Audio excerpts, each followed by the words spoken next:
अब बात कर लेते हैं कुछ कोफैक्टर्स की। को का मतलब क्या होता है? कोऑपरेशन, कोऑपरेटिव्स या कोफैक्टर्स। कोवर्ड का मतलब क्या बताना चाहते हैं आप? एसोसिएटेड यस, जो असिस्ट करें किसी चीज में, कोऑपरेट करें किसी के साथ, ये ऐसे। अब इसके आगे लिखा है हमने फैक्टर्स। ये ऐसे फैक्टर्स हैं जो कोऑपरेट करेंगे। किसको, किसकी फंक्शनिंग में कोऑपरेट करते हैं ये?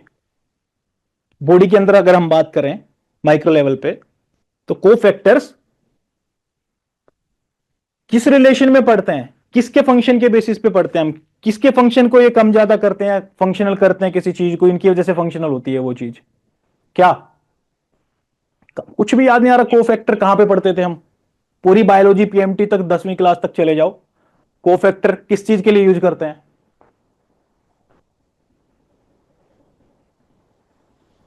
मुझे लग रहा है मैं क्वेश्चन सही से नहीं पूछ पा रहा हूं या आंसर आप लोगों को नहीं आ पा रहा है। तो कोफैक्टर यूजुअली हम किसके लिए पढ़ते हैं, किसकी एक्टिविटी के लिए पढ़ते हैं? कोफैक्टर ज्यादा है तो ये चीज ज्यादा काम करेगी, कोफैक्टर नहीं है तो ये चीज काम नहीं करेगी। वो चीज क्या है वो?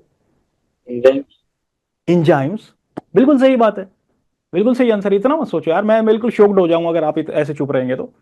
इंजाइम्स के लिए कोफैक्टर काम आते हैं, ठीक है। अब थोड़ा सा आप कॉन्टेक्स्ट देखा करो ना, हम क्या पढ़ते आ रहे हैं, मैक्रोन्यूट्रिएंट्स, माइक्रोन्यूट्रिएंट, तो फिर कोफैक्टर आ रहा है, तो वो किस कॉन्टेक्स्ट में पूछ रहा होगा मैं, ठीक है। चलिए कोई बात नहीं, ठीक है। अब ये जो कोफैक्टर्स होते हैं, कोई मेरे को बताएगा कि ये होते क्या है, बेसिकली क्या काम होता है इनका? लिखा हुआ है वैसे तो डेफिनेशन में भी, नॉन प्रोटीन केमिकल कंपाउंड्स हैं। सबसे पहली बात ध्यान रख लेना। अब मैं आगे ये भी बोलने वाला हूं कि ये ऑर्गेनिक और इनऑर्गेनिक दोनों ही हो सकते हैं। ये ऑर्गेनिक भी हो सकते हैं और ये इनऑर्गेनिक भी हो सकते हैं। अब कोई मेरे को बताएगा कि ऑर्गेनिक क्या होता है? कार्बन कार्बन हाइड्रोजन ऑर्गेनिक होता है, बिल्कुल सही कार्बन बात। डेरिवेटिव्स जो होते हैं। क्या कार्बन हाइड्रोजन के साथ और नाइट्रोजन में भी है किसी कंपाउंड में, क्या वो भी ऑर्गेनिक है क्या?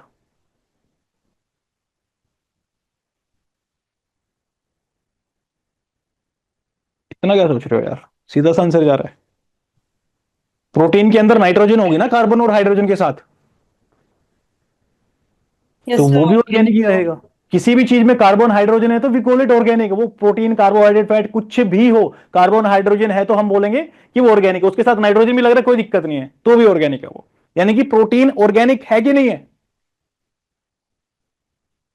ऑर्गेनिक है। ऑर्गेनिक है ना। लेकिन मैं क्या बोल रहा हूं यहां पे, ये नॉन प्रोटीन केमिकल कंपाउंड्स हैं। कोफैक्टर्स के बारे में पढ़ रहे हैं, these are non protein chemical compounds. और आयन, आयन किस बेसिस पे बोल देंगे? इनऑर्गेनिक वाले जो हैं वो हो जाएंगे, ठीक है। That is required for an enzyme to function properly, it helps catalyse biochemical reaction by adding in enzyme activity, ठीक है। ये बात ध्यान रखना भी, ठीक। नॉन प्रोटीन हम यहां पे बोल रहे हैं इसको, लेकिन यहां पे वो चीज, हाँ ये देखो, ये दो टाइप के रहेंगे। मैं आगे कंफ्यूजन होगा इसलिए पहले यहां पे लेने की ट्राई कर रहा था उस कंफ्यूजन को, ताकि आप लोग कंफ्यूज ना हो बाद में जाके। सीधा सा भी ये देखो, जो ये डेफिनेशन में हमने बताया क्या है, ये basically non protein chemical compounds हैं। नॉन प्रोटीन केमिकल कंपाउंड्स या फिर आयन। आयन क्या होता है, ऑर्गेनिक होता है कि इनऑर्गेनिक होता है? No, inorganic. इनऑर्गेनिक होता है। तो बेसिकली इसकी क्लासिफिकेशन हमने दो बेसिस पे कर दी। एक को ऑर्गेनिक बोल दिया क्लासिफिकेशन में, एक को इनऑर्गेनिक बोल दिया, ठीक है। कोफैक्टर्स की हम बात कर रहे हैं। तो इनऑर्गेनिक कोफैक्टर्स जो हैं, मेटल आयंस जैसे हैं, मैग्नीशियम, जिंक, आयरन, कॉपर जो हुआ, ये क्या है? ये इंजाइम्स की एक्टिविटी को, इनके फंक्शन इनके ऊपर डिपेंड करते हैं। अगर ये कोफैक्टर नहीं रहेंगे तो वो इंजाइम्स काम नहीं करेंगे। कौन सा कोफैक्टर किस इंजाइम को स्टार्ट करता है, वो सारी चीजें हम बाद में देखेंगे, बट अभी के लिए एक बेसिक पता होना चाहिए, ताकि बाद में पढ़े तो ये तो समझ में आए कम से कम कोफैक्टर होता क्या है, ठीक है। अब ये थे इनऑर्गेनिक कोफैक्टर्स, यानी कि वो कोफैक्टर जो इंजाइम के फंक्शन को स्टार्ट करते हैं, उनका नेचर कैसा है, वो इनऑर्गेनिक इन नेचर है। For example metal ions, magnesium, zinc, copper, ठीक है। अब बात करते हैं ऑर्गेनिक कोफैक्टर्स की, यानी कि वो कोफैक्टर्स जो कि ऑर्गेनिक हैं। अब मेरे को एक बात बताओ, आप बोलोगे सर क्लासिफिकेशन आप ऐसे ही कर देते ना, एक इनऑर्गेनिक हो गया, एक नॉन, ये ऑर्गेनिक वाला कर दिया, इसमें कंफ्यूजन हो रहा है हमें। इसमें तो ऑर्गेनिक में आपने बताया था प्रोटीन आता है, अभी मैं बात कर रहा था ना, कार्बन हाइड्रोजन के साथ अगर नाइट्रोजन भी आ जाएगा उसमें, तो वही तो प्रोटीन होता है ना जिसमें नाइट्रोजन भी हो कार्बन हाइड्रोजन के साथ साथ। और यहां पे आप बोल रहे हो ऑर्गेनिक बेसिस पे कोफैक्टर को हमने डिवाइड कर दिया, क्लासिफाई कर दिया, इनऑर्गेनिक ऑर्गेनिक। ऑर्गेनिक में तो प्रोटीन भी आ जाएगा, जबकि आपने डेफिनेशन में बताया ये नॉन प्रोटीन कंपाउंड होते हैं। बात समझ में आ रही है? अब क्या ऑर्गेनिक कंपाउंड के अंदर सिर्फ प्रोटीन ही होता है क्या? एक्चुअली मैं पंजाब में बता रहा था ये कॉन्सेप्ट, तो किसी बच्चे का क्वेश्चन आया था, मुझे लग रहा था शायद आप में से भी किसी का क्वेश्चन आ जाएगा। भाई जो ऑर्गेनिक कोफैक्टर्स हैं, प्रोटीन नहीं है इनके अंदर, कार्बोहाइड्रेट है, फैट है। कार्बोहाइड्रेट भी क्या है? ऑर्गेनिक है। फैट भी क्या है? ऑर्गेनिक है, बट प्रोटीन नहीं है। क्यों? डेफिनेशन ही बोलती है ये कोफैक्टर्स नॉन प्रोटीन है। क्लासिफिकेशन कैसे दिया? इनऑर्गेनिक और ऑर्गेनिक। अब ऑर्गेनिक में प्रोटीन आना चाहिए था, कंफ्यूजन बनता था, बट वो ऑर्गेनिक वर्ड जो यूज किया है वो कार्बोहाइड्रेट फैट के बेसिस पे किया गया है, इसमें प्रोटीन तो फिर भी नहीं आएगा, इसलिए स्पेशली यहां पे बोल दिया पहले ही नॉन प्रोटीन। यहां से क्वेश्चन आ सकता है, तो थोड़ा सा अगर जिसने ध्यान से समझ लिया अब दोबारा जरूरत नहीं पड़ेगी। चलिए जी, ऑर्गेनिक फैक्टर्स में क्या बोलना चाह रहा है? इसके दो सब टाइप होते हैं ऑर्गेनिक के। एक को बोलते हैं कोएंजाइम्स, एक को बोलते हैं प्रोस्थेटिक ग्रुप। प्रोस्थेटिक में अल्फाबेट सबसे पहला क्या आता है? सबसे पहला अल्फाबेट पी। पी आता है।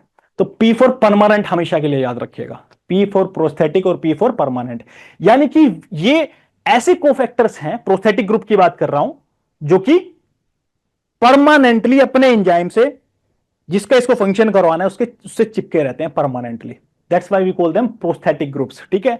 अब जो कोएंजाइम है वो लूजली अटैच होते हैं टू द एंजाइम, जबकि प्रोस्थेटिक ग्रुप है P for prosthetic and P for permanent, ये परमानेंटली अटैच रहते हैं एंजाइम के साथ and they never leaves. For example क्या हुआ?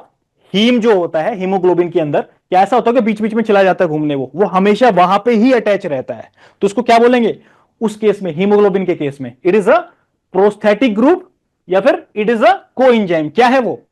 Haem. Haem in haemoglobin is a prosthetic group और व्हाट? बड़ा यार आप लोगों का तो एक्टिव रहना पड़ेगा आपको। प्रोस्थेटिक। प्रोस्थेटिक ग्रुप है क्योंकि वो परमानेंटली अटैच रहता है उसके साथ। ठीक है। चलिए, होपफुली कोफैक्टर्स आपको समझ में आ गए होंगे। अभी एक बात लास्ट में देख लेते हैं, all prosthetic groups are cofactors but not all cofactors are prosthetic groups. ये बात सही है क्या? क्या सारे प्रोस्थेटिक ग्रुप कोफैक्टर्स हैं क्या? भाई कोफैक्टर्स की हेडिंग के नीचे ही क्लासिफिकेशन पढ़ रहे हैं, तो जो भी प्रोस्थेटिक होगा वो तो कोफैक्टर होना ही होना है ना। बट क्या सारे कोफैक्टर प्रोस्थेटिक हो सकते हैं? नहीं। कोएंजाइम्स भी हैं, कुछ कोफैक्टर्स भी हैं। अब मेरे को जल्दी से ये बता दो, जो हमने ऑर्गेनिक कोफैक्टर्स पढ़े हैं, इनके दो सब टाइप क्या हैं ऑर्गेनिक कोफैक्टर्स के? Coenzyme prosthetic. Coenzyme. Coenzyme and prosthetic. Permanent कौन सा इनमें से? प्रोस्थेटिक। और इनऑर्गेनिक के एग्जांपल में क्या आएगा? Magnesium, zinc, magnesium. Basically ions बोल सकते हैं, मेटल आयंस। Metal ions. या फिर मैं क्या बोलते हैं इनको, ये इनऑर्गेनिक है, इनऑर्गेनिक के अंदर आता है ये। ठीक है। और डेफिनेशन में क्या पढ़ा था? ऊपर जाओ फिर से, नॉन प्रोटीन, यानी कि ऑर्गेनिक के अंदर भी कोई प्रोटीन वाला तो मिलेगा ही मिलेगा नहीं, केमिकल कंपाउंड और आयन। ठीक है। तो किस बेसिस पे डिवाइड कर दिया हमने इसको कोफैक्टर्स को? एक ऑर्गेनिक और दूसरा इनऑर्गेनिक। मतलब नीचे कर लो, कोई फर्क नहीं पड़ेगा उससे यार। अब ऑर्गेनिक में कौन से दो है पार्ट? यहां पे ही देखना, उधर मत देखना गलती से भी, अगर याद करना है एग्जाम देना है। Coenzyme prosthetic. कोएंजाइम्स और प्रोस्थेटिक। परमानेंट कौन सा इनमें से? प्रोस्थेटिक। प्रोस्थेटिक है। और ये इनऑर्गेनिक के अंदर ions, metal ions, metal ions हो जाएंगे। ठीक है। तो होपफुली आपको ये याद रहेगा। ये थोड़ा सा ऊपर नीचे अगर यहां से घुमा के कोई क्वेश्चन देते हैं तो अपना क्वेश्चन ठीक होना चाहिए। ठीक है जी। अब बात कर लेते हैं, चलो कोफैक्टर्स की हमने बात करी ली है, तो यहां पे पहले मेटाबॉलिज्म की बात देखते हैं। देखो, फैट का, कार्बोहाइड्रेट का, प्रोटीन का, इनका जो मेटाबॉलिज्म का जो तरीका होता है वो अलग अलग होता है, सबको पता है इस बात का। सबसे ज्यादा कॉम्प्लेक्स मॉलिक्यूल कौन सा है इनमें से? क्या कार्बोहाइड्रेट, फैट की प्रोटीन? फैट रहता है। तो फैट के लिए कोफैक्टर्स भी ज्यादा चाहिएंगे कि नहीं? छोड़ो, गलत क्वेश्चन। क्या एंजाइम ज्यादा चाहिएंगे क्या उसके लिए, अलग अलग तरह के फैट के लिए? क्योंकि कॉम्प्लेक्स मॉलिक्यूल है तीनों में से, तो उसके लिए एंजाइम्स भी उसको ब्रेक करने के लिए ज्यादा चाहिएंगे, और एंजाइम्स ज्यादा चाहिएंगे तो क्या कोफैक्टर भी ज्यादा चाहिएंगे क्या यहाँ पे? कोफैक्टर भी जाता है। क्योंकि एंजाइम्स तो कोफैक्टर से स्टार्ट होंगे, फंक्शनल होंगे, तो एंजाइम ज्यादा तो कोफैक्टर भी ज्यादा। कई बार क्वेश्चन पूछ लिया जाता है कि 100 ग्राम फैट, प्रोटीन और कार्बोहाइड्रेट है, तो इनमें से कोफैक्टर सबसे ज्यादा किसमें लगेगा? किसमें लगेगा सबसे ज्यादा कोफैक्टर? फैट के अंदर लगेगा। इट रिक्वायर्स मोस्ट कोफैक्टर्स, ज्यादा कोफैक्टर चाहिए इसको, क्योंकि इसका मेटाबॉलिक पाथवे मैंने दे दिया है, अपने लिए इंपॉर्टेंट नहीं है, बट किसी को कॉन्सेप्ट समझना है, इधर से भी क्वेश्चन आ सकता है, बट मोस्ट प्रोबेबली जो क्वेश्चन बनता है वो मैंने आपको बता दिया। लेकिन आपको ये थोड़ा सा आइडिया होना चाहिए, ठीक है? इसमें एनएडी भी चाहिए, एफएडी भी चाहिए, कोएंजाइम ए और कार्निटिन, ये सारी चीजें इसमें चाहिए होती हैं, और इसका मेटाबॉलिज्म काफी कॉम्प्लेक्स होता है, क्योंकि ये मॉलिक्यूल भी कॉम्प्लेक्स है, उसके लिए एंजाइम ज्यादा चाहिए, और एंजाइम ज्यादा है तो कोफैक्टर भी ज्यादा चाहिए।